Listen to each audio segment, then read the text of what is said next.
Baik Sobat Bas FM, kami tahu tidak ada orang-orang hebat kecuali mereka yang memiliki pengabdian besar pada kemanusiaan. 93,1 Bas FM, radio lokal jaringan global. Assalamualaikum warahmatullahi wabarakatuh. Selamat pagi menjelang siang Sobat Bas FM. Di kesempatan ngobras kali ini ya, ngobrol santai Bas FM. Dan Alhamdulillah untuk kesempatan hari ini di hari Jumat, insya Allah penuh keberkahan, di 13 Jumadil Ula 1446 Hijriah, bertepatan di 15 November 2024 Sobat Bahasa. Dan pastinya Sobat Bahasa di bulannya Radio Bahasa FM ya, dimana Radio Bahasa FM udah masuk ya di bulan kelahirannya. Waduh. Dan Alhamdulillah di ngobras kali ini Sobat Bahasa FM kita akan berbincang-bincang ya mengenai Iksas, Ikatan Santri Salafiyah Syafiyah Sukoharjo. Dan saat ini, pagi ini Septian sudah bersama dua orang-orang hebat nih Sobat Bahasa. Ada siapa kira-kira? Mari kita sapa dulu. Assalamualaikum warahmatullahi wabarakatuh Ustaz. Waalaikumsalam warahmatullahi wabarakatuh. Waduh, selamat pagi menjelang siang. Waduh. Selamat pagi. Maaf sebelumnya Ustaz, ya ada yang menunggu tadi. Rada-rada persiapan kan. Sebelumnya pengen tahu nih Septian Ustadz ya, dari masing-masing Ustadz yang kali ini udah hadir. Maaf Septian belum kenal betul kan, satu persatu ya, karena ada dua narasumber yang hebat-hebat insya Allah, yang kita akan menemani Sobat Bas FM juga yang ada di rumah santai sambil lalu kita mendalami Iksas itu sendiri, Ikatan Santri Salafiyah Syafiyah Sukoharjo. Baik, untuk Ustadz Yohandi. Ya. Terima kasih. Assalamualaikum warahmatullahi wabarakatuh. Waalaikumsalam warahmatullahi Bersyukur wabarakatuh. bahwa hari ini diberikan kesempatan untuk ada di studio Radio Bahasa FM Situbondo dan hadir di tempat ini dalam kapasitas kami berdua sebagai penkhidmah di Pondok Pesantren Salafiyah Syafiyah Sukoharjo, tepatnya di Iksas Alumni. Iksas Alumni ya. Kebetulan diberikan amanah oleh Pondok Pesantren di kepengurusan Pusat Iksas sebagai Ketua Bidang Pendidikan, Kajian dan Dakwah. Waduh, ya. Jadi bagian dari keluarga besar Pusat Iksas di periode ini 2022 sampai 2026 masa khidmatnya. Ya, bersama rekan saya ini. Siapa ini Ustaz? Alhamdulillah, orang paling terkenal di Situbondo. Waduh. Satu yang ada di Situbondo. Iya. Iya. Dengan siapa Ustaz? Alhamdulillah. Assalamualaikum warahmatullahi wabarakatuh. Waalaikumsalam warahmatullahi wabarakatuh. Bismillah, alhamdulillah. Saya Pak Jusri Hadi. Bapak Jusri Hadi ya. Alhamdulillah saya sama dengan beliau masuk salah satu yang dapat amanah di Pusat Iksas dalam rangka yang kebetulan kami di bagian ini di bidang ekonomi dan kewirausahaan. Waduh ya. Ini pas karena memang sebagaimana salah satu wasiat dari Allah Maghfirlah Ki Asad Samsul Arifin, bagaimana kita membantu bidang ekonomi masyarakat. Itu. Bidang ekonomi masyarakat. Kebetulan pengurus Pusat Iksas yang dari Situbondo, kebetulan hanya saya, selebihnya banyak yang dari sekitar sana, tapi ada dari Banyuwangi juga ada perwakilan. Saya dari Madura. Ini oh iya nih. Dari Bondowoso juga ada, dari Banyuwangi juga ada. Dan perwakilan dari setiap ini. Berarti Ustadz Jusri Hadi ya, panggilnya enak Pak Ustadz Hadi aja enak ya. Oh gitu. Enak daripada Jus ya, enaknya kepikiran yang dingin-dingin nanti.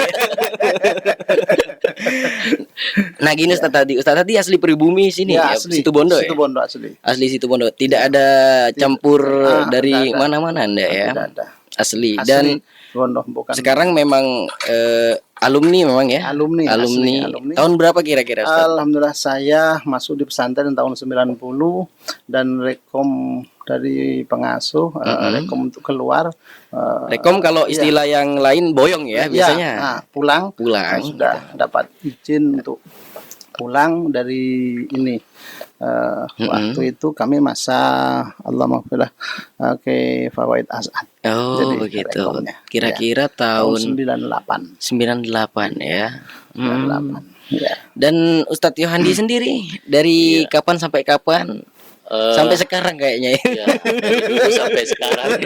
Sampai sekarang. Ya, alhamdulillah hari ini memang sedang ditakdir untuk berada di sekitar pondok pesantren, dan saya juga adalah alumni yang sampai hari ini masih berkhidmah di dalam Alhamdulillah, barakallah. Ya, jadi selain di Pusat Ikhsas, saya juga berkhidmah sebagai dosen di Fakultas Dakwah Universitas iya. Ibrahim. Alhamdulillah ya, termasuk dosen spesial saya. Karena dosen ketemu. dosen yang paling mengerti mahasiswanya. Selalu memberikan dispensasi. Waduh, terima kasih sekali. Baik, untuk selanjutnya selain Ustadz Yohandi tadi, Ustadz Hadi, selain di Ikhsas alumni sendiri, hikmatnya di pondok pesantren. Alhamdulillah, saya setiap hari kebetulan masuk di PNS. Oh iya. PNS, saya di kantor Kementerian Agama, bidang pengawas madrasah. Begitu. Madrasah.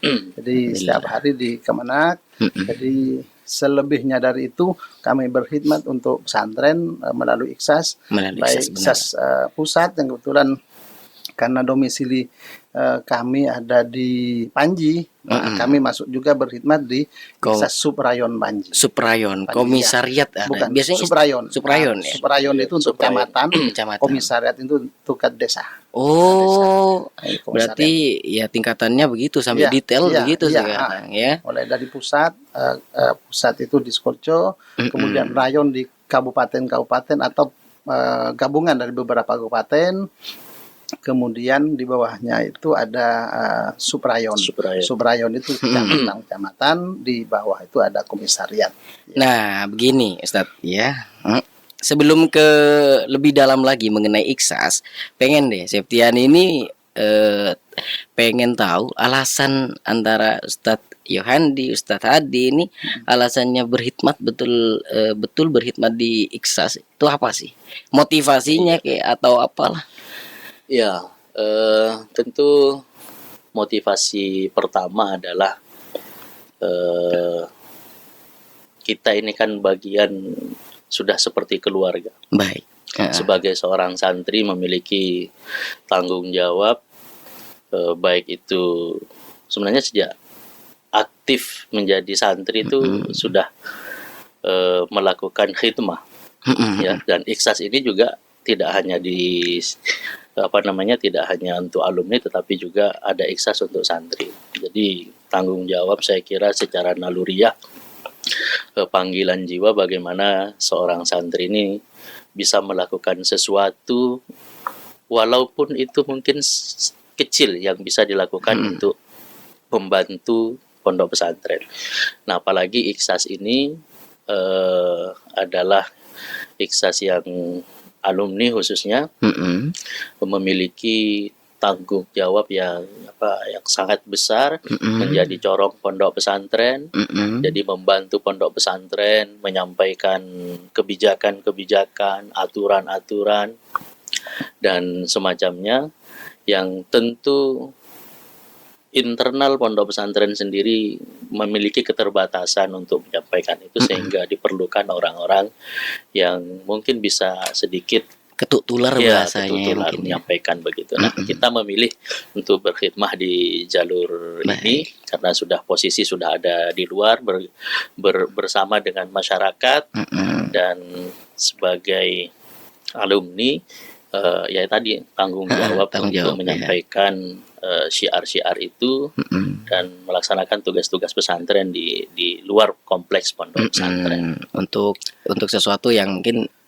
sulit untuk dijangkau dari pengurus pesantren sendiri begitu Iya, ya. walaupun kita namanya khidmah itu ya panggilan jiwa, karena Ikhlas ini kan punya jargon itu. Ya, Jargonnya ya, gimana? berjuang bersama, Berjuang bersama, ya, mengabdi tanpa batas. mengabdi tanpa batas. Ikhlas Jadi, gitu ya. ya, Ikhlas Biasanya iya booming juga gitu ya. Ikhlas Iya. berjuang bersama, Jadi, mengabdi tanpa batas. itu saya kira menjadi salah satu pendorong ya secara individu, secara Baik. naluriah ya dari dalam diri masing-masing. Kenapa kemudian kita memilih untuk berkhidmah ya di sisi ini, di jalur ini ya. Baik. Wadah pengabdian kan banyak Banyak insya sekali Allah. di pondok pesantren itu. Jadi kita pilih salah satunya jalur ini yang memungkinkan untuk kita ya untuk dijalani. Untuk dijalani. Untuk Ustadz tadi sendiri Jadi, alasan pada prinsipnya kalau saya ini menyambung rasa rasa bahwa saya punya tanggung jawab terhadap pesantren. Baik. Sebagai karena saya tidak ada apa-apanya, karena saya ini bisa besar, saya bisa begini, bisa ini karena jasa pesantren. Baik. Oleh karena itu saya harus melakukan sesuatu yang bisa bermanfaat untuk pesantren. Ya. Ini dorongannya Dari dalam bagaimana kita bisa memberikan sesuatu kepada pesantren. Kalau can metura nama beli tuleng begitu. Begitu sedikit, sangat kecil yang kita lakukan dibandingkan apa yang kita peroleh dari pesantren. Baik, motivasinya itu ya. Baik Ustadz, wah luar biasa sekali ya. Mudah-mudahan ini menjadi motivasi juga untuk para alumni Pondok Pesantren Salafiyah Syafi'iyah Sukorejo ya. Yang notabene-nya mungkin kurang aktif bahkan tidak tersambung ya. Kalau sudah tidak nyambung itu ya gimana lampu itu bisa hidup kalau sudah listriknya tidak nyambung maka harus nyambung ya. Mudah-mudahan melalui momen ini kita bisa menggugah teman-teman para alumni untuk aktif di Ikhlas, ikut bersama-sama menyambung rasa kepada pesantren, karena dengan melalui Ikhlas ini kita insyaallah barokah akan mengalir dan itu saya yakin itu. Baik, untuk selanjutnya lebih dalam lagi kayaknya lebih ke Ikhlas ini ya. Ya Siptian sendiri serahkan ke Ustadz nih, siapa yang mau jawab. Mungkin bisa diceritakan apa sih Ikhlas itu? Mungkin ada nih orang yang memang nggak paham Ikhlas. Kalau alumni bisa jadi paham lah, sedikit banyak paham gitu kan. Di luar alumni sendiri, simpatisan yang mungkin kurang paham juga ke Ikhlas. Bisa dijawab, silahkan siapa nih? Baik. Saya memulai, nanti bisa disambung ya. Baik. Ikhlas ini adalah organisasi yang diperuntukkan untuk santri. Bagaimana kemudian santri yang berasal dari berbagai daerah ya memiliki wadah yang sama, menyatukan visi dan misi, keinginan untuk intinya membangun jiwa-jiwa pengabdian di pondok pesantren. Kemudian hari ini Ikhlas itu menjadi dua, ada Ikhlas santri, ada Ikhlas alumni. Begitu ya. Jadi sudah. Berarti terpilah dari segi umum ya, masih lingkup umum gitu. Ya, jadi dulu masih nyatu santri dan alumni. Dulu masih satu. Jadi pada perkembangan berikutnya, karena situasinya juga sudah berbeda, sehingga kemudian Ikhlas ini dipisah menjadi dua. Ada Ikhlas yang khusus untuk santri, ada Ikhlas yang untuk alumni. Jadi organisasi kepanjangan tangan pondok pesantren. Jadi Ikhlas itu adalah pondok pesantren. Jadi setiap yang menjadi kebijakan, aturan yang disampaikan oleh Ikhlas itu sesungguhnya adalah berangkat dari pondok pesantren. Jadi uniknya Ikhlas itu di sini. Jadi berusaha untuk berada pada posisi organisasi secara profesional, tetapi tetap terkawal begitu. Jadi karena memang Ikhlas ini organisasinya miliknya pondok pesantren, yang isinya adalah para alumni. ya segala bentuk kebijakannya tetap harus terkoordinasikan dengan pondok pesantren. Bahkan yang memiliki kebijakan penuh dalam pengurusan organisasi, dalam setiap keputusan organisasi itu adalah pengasuh pondok pesantren yang posisinya di Iksas itu sebagai Ketua Umum Majelis Syuri. Oh, Ya, aduh. jadi Pengasuh pengasuh Kiai pondok. Haji Raden Ahmad Azaim. Iya. Kiai Haji Raden Ahmad Azaim itu selaku pengasuh pondok pesantren Salafiyah Syafi'iyah Sukorejo yang juga sekaligus sebagai Ketua Umum Ketua Umum Majelis Syuri Majelis Syuri. Pusat Iksas yang memiliki otoritas penuh.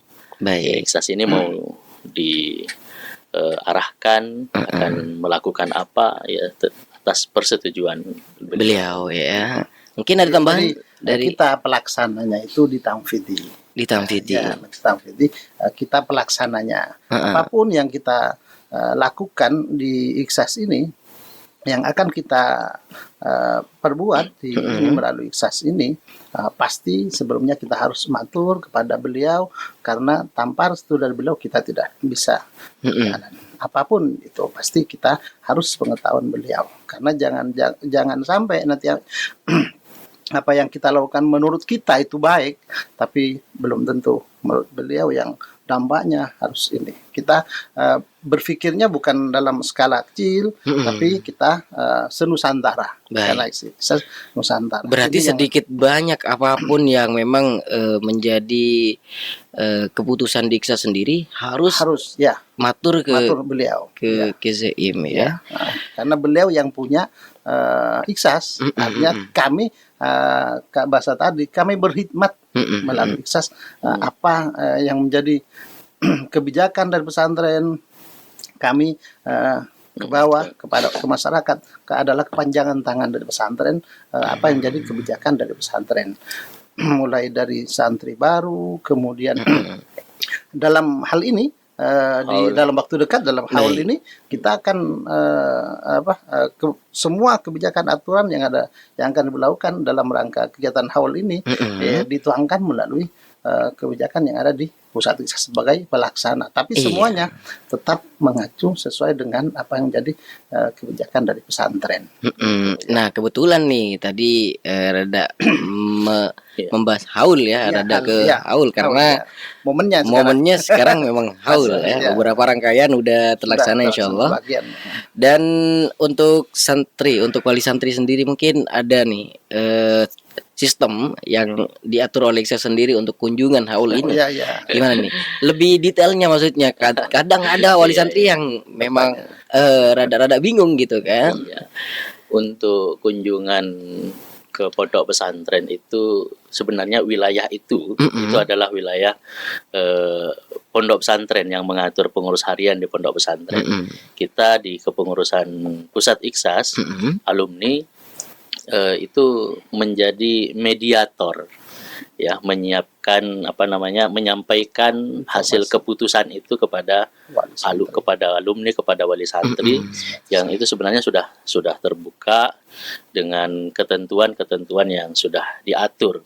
Untuk haul ini kalau tidak keliru pertemuan itu tanggal 18 mulai pukul 6 pagi hingga pukul 10.30 siang. Jadi tanggal 18 itu tepat ke hari Senin ya. Hari Senin ya. Di hari Senin untuk khusus pertemuan antara wali santri dengan putra-putrinya yang ada di pondok pesantren. Baik. Untuk putri ya di lokasi putri, yang putra di lokasi putra. Jadi sudah diatur dan insyaallah dengan sistem yang sudah dibuat oleh pondok pesantren, para alumni, para wali santri insyaallah sudah bisa memahami itu. Kecuali mungkin ada beberapa yang masih misalnya jauh dari sinyal ya, atau mungkin paketannya habis tidak sempat melakukan pendaftaran online itu, ya itu tetap kita bisa layani, tetap dilayani ya, bagaimanapun ya. Kita juga paham bahwa wali santri yang jauh terutama sudah datang ke pondok pesantren dan ketemu anaknya hanya karena persoalan sistem, ya, kita insyaallah bisa bantu Tangan Jadi bisa bantu. difasilitasi ke Difasilitasi. pesantren untuk bisa ketemu. Baik. Dan yang terpenting mungkin dalam momen ini sekalian siar itu bahwa di tanggal 18 ini pagi jam 6 sampai jam 10.30 itu adalah pertemuan untuk wali santri bersama putra-putrinya dengan menunjukkan surat keterangan kunjungan yang sudah terdaftar secara online dan dikoordinir oleh masing-masing rayon. Nah, itu di tanggal 18 pagi. Nah, di siangnya tanggal 18 itu setelah zuhur pertemuan alumni senusantara bersama beliau. Yang kemudian malamnya setelah Isya itu setelah maghrib di pertemuan alumni acara kegiatan haul untuk para alumni di Masjid Jami Ibrahimi. Baik. Baru besoknya tanggal 19 pagi itu adalah acara puncaknya haul umum itu. Nah, spesialisnya Iksas itu di situ. Di mana? Gimana? Jadi posisi Iksas alumni terutama pada momen haul ini ya, itu terletak pada Rioni. Jadi Iksas itu Rioni alumni senusantara. Jadi ada momen yang sangat ditunggu-tunggu oleh para alumni, bagaimana kemudian mereka seluruhnya bisa datang ke acara haul, berkumpul, melaksanakan kegiatan bersama, haddatan bersama, istighosah bersama, makan bersama dengan sajian nasi gulung. Ini ciri ini yang mungkin di tempat lainnya tidak ada ya. Jadi nasi gulung nanti makan bersama dengan pengasuh dan ahlul bait. Kalau nggak salah nih, pernah dengar Septian nih Ustadz mengenai dau sesepuh Kiasat kalau nggak salah, bahwasanya haulan ini haulnya semua gitu. Oh iya. Makanya kan kemudian namanya haul majmu'. Jadi tidak hanya untuk para masyayikh keluarga, tetapi ya untuk para alumni, para wali santri, simpatisan, ya secara umum. Jadi menghauli mengasopo seluruh para alumni yang ada ya secara umum, secara tidak umum, spesial hanya untuk para masyayikh. Yang uniknya di pesantren itu juga ya haul ini terbagi-bagi gitu. Ada haul santri, santri putra, ada haul santri putri, ada haul untuk masyarakat tetangga, ada haul untuk para alumni, dan nanti puncaknya tadi itu tanggal 19 itu acara puncak yang dilaksanakan sejak pukul 7 pagi tanggal 19. Iksas sendiri itu jangkauannya seluas apa sih Nusantara itu, Ustaz? Wah, luas banget.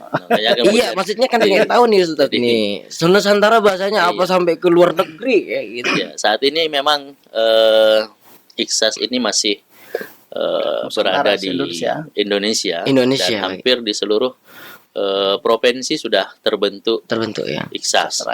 Dan Septian sendiri dengar di Malaysia, di Thailand itu kan santri ada dari sana kan. Kalau santri itu ikut Iksas mana kalau di luar negeri kayak seperti kebetulan ini kemarin di 2023 saya kebetulan tahun bin Ni'mah bisa ke Mekah jadi haji yang kemudian ketemu dengan para alumni di sana yang kemudian setelah itu mereka membentuk ada 15 atau 18 orang itu sudah berkomitmen untuk membentuk rayon Saudi Arabia. Teman-teman alumni yang ada di sana Saudi gitu ya. Baik yang belajar maupun yang kerja di sana. Jadi artinya ketika ada momen seperti ini, teman-teman yang ada di Saudi itu ada ketika haul ya. Di situ teman-teman ngaji di pelataran Baitullah itu. Jadi hataman, Ratibul Hadd gitu ya. Itu yang ada di Mekah yang saya ketahui. Waduh, barakallah ya. Senang sekali rasanya mendengar kabar ini, Ustaz. Serius. Iya, jadi perlu disampaikan juga nih biar masyarakat tahu bahwa saat ini Iksas itu sudah tersebar, artinya memiliki rayon dengan jumlah 46 rayon. 46 sudah lebih dari 46 se-Indonesia ini. Se-Indonesia. Jadi sudah sangat banyak dan sudah hampir merata dan terus berkembang. Nanti tentu akan kita perhatikan karena ada misalnya satu provinsi itu masih ada satu rayon. Jadi misalnya Kalimantan Timur itu rayon Kalimantan Timur, sementara Kalimantan Timur ini kan luasnya luar biasa. Dan sementara masih ada satu rayon. Dan ini banyak. Jadi kita harapkan pada setiap tahun, setiap waktu itu ada upaya alumni berkumpul membentuk organisasi di tingkat rayon, ya, sehingga semakin masif gitu gerakannya. Untuk luar negeri, yang dalam rancangan kita sampai hari ini selain tadi itu yang di Saudi Arabia, karena ada beberapa alumni yang bahkan sudah ada yang mukimin di Malaysia, kemudian di Papua, itu juga meminta untuk segera dibentuk IKSAS di ya internasional lah ya begitu ya, jadi di luar negeri. Dan ya sebagaimana kita tahu bahwa namanya organisasi IKSAS ini adalah organisasi pengabdian. Jadi kita tidak kemudian bisa langsung menyusun program jadi begitu. Jadi masih banyak hal yang memang perlu kita pertimbangkan, kita koordinasikan. Kalau sudah oke, kemudian pengasuh juga sudah oke, ya kita berangkat. Bahkan iya, mudah-mudahan mau bos kita rencana di Arab Saudi. Di Mekah itu. Dari saking jangkauannya yang besar nih Ustadz ya. Dari segi ekonomi kata Ustadz Hadi tadi memang posisinya di bagian ekonomi ya Ustadz ya. Betulan begitu. Rancangan atau yang sudah dilakukan Ustadz sendiri mengenai perekonomian itu kira-kira apa Ustadz? Alhamdulillah kita sudah menata dari tahap ini, dari IKSAS pusat, kemudian di rayon ini kebetulan ada di subrayon, ada beberapa subrayon yang sudah mulai mandiri. Salah satu contohnya kami di IKSAS subrayon, tapi ini komisariatnya, bahkan di Arjasa itu komisariat Arjasa itu sudah mulai menggeliat. Dari usahanya ini secara bersama-sama itu ada 8 orang ya, dari 8 orang dulu itu sekarang punya lebih dari berapa kambing itu sekarang bidang usahanya di bidang kambing itu ya. Peternakan di kambing, kemudian di situ sudah jalan dan bahkan dari usaha itu sudah bisa memberikan kontribusi kepada teman-teman santri yang tidak mampu, sudah memberikan subsidi bagi ini. Ini dari Komisariat Arjasa. Dan di semua lini nanti kalau di Bondoso kita sudah ada di bidang di peternakan juga ya. Pas ini termasuk dengan kue itu yang di ini kuisan kemarin itu Pak di Bondoso, yang di Banyuwangi ada pupuk itu juga. Pupuk organik itu ya. Ya itu salah. Gini Ustaz, ya ini pupuk organik. Berkesinambungan ke pupuk organik nih Ustaz. Septian sempat bincang-bincang dengan seorang yang memang ahli di bidang organik. Sempat nih seseorang tersebut itu nanya ke Septian, gimana kira-kira matur ke Kiai mengenai sampah limbah yang ada di pesantren itu dialihkan dan dijadikan pupuk biar lebih manfaat lagi gitu. Apakah dari IKSAS sendiri ada sudah gitu yang sudah mengolah itu sendiri dari yang Banyuwangi itu? Katanya barusan sampai memang gimana harapannya kita secara ekonomi itu bisa segera mandiri dan menemukan pola begitu ya. Tapi bertahap sudah dilakukan, tidak hanya di pusat IKSAS tetapi di beberapa rayon, subrayon tadi itu sudah ada yang melakukan itu. Nah, khusus pertanyaan yang barusan terkait dengan sampah limbah pesantren, itu secara khusus memang sudah ada bidang yang menangani di pondok pesantren. Jadi ada bidang usaha yang secara khusus menangani usaha yang ada di pesantren. Jadi kita posisinya adalah di luar. Di luar pesantren. Soalnya kan ada IKSAS santri, IKSAS alumni, mungkin ada hubungan juga mengenai sistem-sistem yang ada itu. Ya secara organisasi ya kita koordinasi tetap, tetapi terkait dengan kebijakan itu internal pesantren memiliki posnya sendiri. Gitu. Masing-masing. Jadi kita di alumni juga lain begitu. Mungkin lain waktu bisa dilanjut nih mengenai ini nih. Bisa karena begini, ini serius. Bener. Penasaran ya, penasaran. Limbah itu diapain gitu. Iya. Termasuk nyari limbahnya sendiri. Nah sebenarnya kan lebih manfaat Ustaz. Iya, Maksudnya iya, untuk iya. pesantren sendiri kan Iya, betul. Iya. lebih ramah lingkungan Ramah, daripada terabaikan dibuang betul. ke tempat-tempat yang mungkin mencemari lingkungan itu sendiri gitu Iya. kan. Ini serius Ustaz, enggak mengenai ini. Dan untuk selanjutnya nih Ustaz, untuk penutup kayaknya dah karena di menit 44 lepas dari jam 8 pagi sobat Tidak bahasa. terasa ya. Tidak terasa. Kita ngobrol ya. Alhamdulillah. Iya. Nah, ini di Iya. ujung tombak nih kayaknya ya. Nah, Ikhlas sendiri di suasana yang seperti ini Ustaz. Maaf ya, karena sekarang kan segi suasana perpolitikan pilkada begitu Ustaz.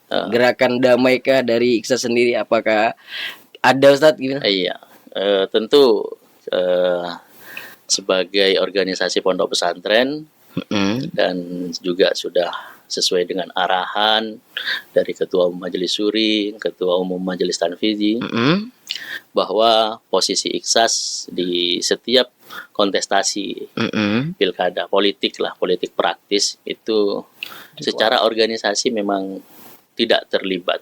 Tidak terlibat Ya, jadi bahasanya adalah menjaga jarak dan memiliki jarak yang sama.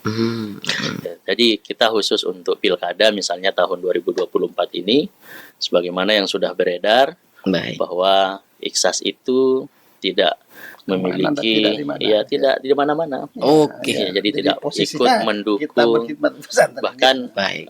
ada anjuran teman-teman yang kebetulan menjadi pengurus Ikhlas, yang kemudian juga menjadi kontestasi, peserta kontestasi menjadi calon, kemudian menjadi tim sukses, ada perintah untuk segera untuk memundurkan diri, nonaktif dari cuti dari Pengurusan. Ikhlas. Kepengurusannya ya. Tetapi ya kita punya hak politik. Baik. Ya, sebagai warga negara punya hak Ya. politik. Oleh karena itu mungkin di momen yang sangat baik ini Baik. kita menghimbau kepada seluruh masyarakat khususnya para alumni, para wali santri di seluruh Nusantara untuk ikut menjaga stabilitas perpolitikan, terutama menjaga perdamaian, menjaga persaudaraan, jangan sampai kemudian gara-gara Politik pilihan politik yang berbeda kita menjadi terpecah belah. ya. Jadi Baik. kita mengajak untuk bagaimana pemilu tahun ini berjalan dengan damai, tanpa harus ada caci maki, Iya. ya, saling fitnah dan lain sebagainya. Baik. Oke. Terima kasih Ustaz. Itu penutup ya. Mudah-mudahan barokah semua apa yang kami di sini perbincangkan. Mudah-mudahan membawakan hal yang baik, tambah baik untuk semua ya. Amin. Ya.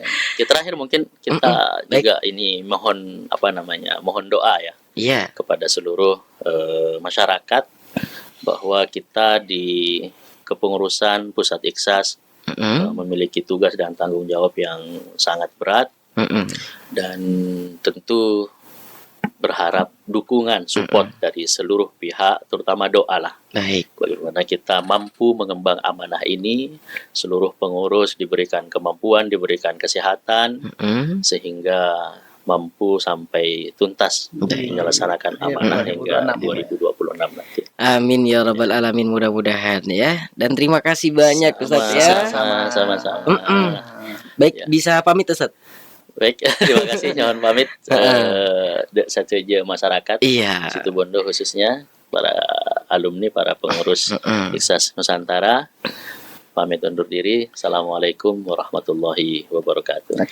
Waalaikumsalam warahmatullahi wabarakatuh. Dan dari wabarakatuh. saya juga menyampaikan terima kasih matur sakelangkung setajana. Mudah-mudahan ini bisa memberikan manfaat yang besar terkait dengan bahwa Ikhlas adalah alumni dan santri Ikhlas ya.